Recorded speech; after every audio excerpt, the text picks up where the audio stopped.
Sylvain Collomb, bonjour. Bonjour. Vous êtes directeur marketing d'Etera.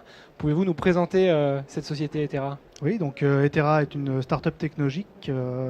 On a cofondé cette entreprise à Troyes en mars 2010, initialement sur des travaux qui ont été développés au sein d'un laboratoire commun CEA-CNRS. Et la particularité, en fait, on a exploité cette technologie qui était la technologie des capteurs nanoporeux. Donc en fait, c'est des matériaux comme ceci, qui sont des matériaux nanoporeux, des matériaux un peu comme une éponge, qui vont venir piéger des polluants chimiques gazeux. Et la particularité, c'est qu'on a fonctionnalisé les pores de cette éponge avec des molécules spécifiques qui vont agir sélectivement en fonction du gaz qu'on va venir prélever et faire une réaction colorimétrique.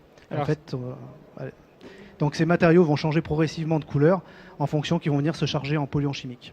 Alors ça, c'était votre technologie historique, on va dire. Et puis voilà. Je crois que là, puisque ce tournage a lieu sur Polytech, vous présentez un nouveau produit. Tout à fait. Donc, parlons-en. Initialement, ce qu'on a développé, c'était des solutions de mesure. En fait, on mesurait cette variation colorimétrique pour mesurer la concentration dans l'air et dans l'air intérieur principalement. Donc là, depuis l'année dernière, en fait, ce qu'on a fait, c'est qu'on a caractérisé finalement les capacités intrinsèques du matériau qui sont très bonnes pour piéger ces polluants chimiques. Et là, donc, on sort une nouvelle offre qui est, on voit peut-être pas bien ici, ce sont des granulés finalement sur le même principe qui vont être utilisés pour venir piéger ces polluants chimiques. Et la particularité, c'est que finalement, le matériau a toujours ces propriétés intrinsèques de variation colorimétrique. Et on va pouvoir avoir des filtres on va voir directement un indicateur de saturation. Puisque dès qu'ils vont atteindre un niveau de saturation, on aura l'information sur la saturation du filtre. Alors concrètement, où est-ce que vous l'installez? Comment ça se passe? Alors nous, pour ceci, on va vendre du média filtrant, c'est-à-dire qu'on va vendre ça à des fabricants de filtres ou des fabricants d'épurateurs qui vont pouvoir intégrer ce granulé dans leur offre d'épuration. Et finalement, ils ont des capacités mécaniques totalement identiques au charbon actif classique. Donc ça peut se substituer totalement à ce charbon actif qui, pour certains polluants, et notamment en air intérieur, on parle du formaldéhyde, des aldéhydes, qui sont les principaux polluants à air intérieur, où là, le charbon actif est particulièrement inefficace. Et donc là, on va pouvoir compenser ces lacunes.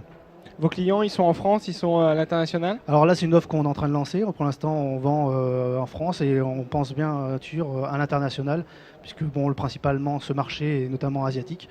Et on pourrait apporter une offre complémentaire à ce qui existe actuellement sur le marché. D'accord. Donc pour 2014, il y a ce nouveau produit. Est-ce que les produits historiques restent d'actualité?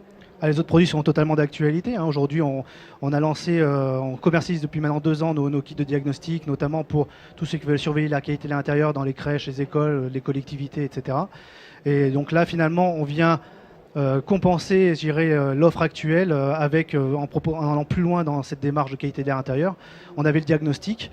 On pouvait à l'époque aussi rechercher les sources de pollution en mesurant les émissions des matériaux. Et ben là, on vient, je dirais, la dernière roue du carrosse. On vient aussi épurer. Pour des cas où justement on a une pollution importante, on va pouvoir compenser et atteindre l'objectif ultime qui est la qualité de l'air intérieur. Très bien. Sylvain Collomb, on va vous souhaiter un bon lancement. Je ne sais pas si cette expression existe. Je rappelle que vous êtes directeur marketing d'Etera. Oui. Merci d'être venu sur ce plateau. Au revoir. Merci, au revoir.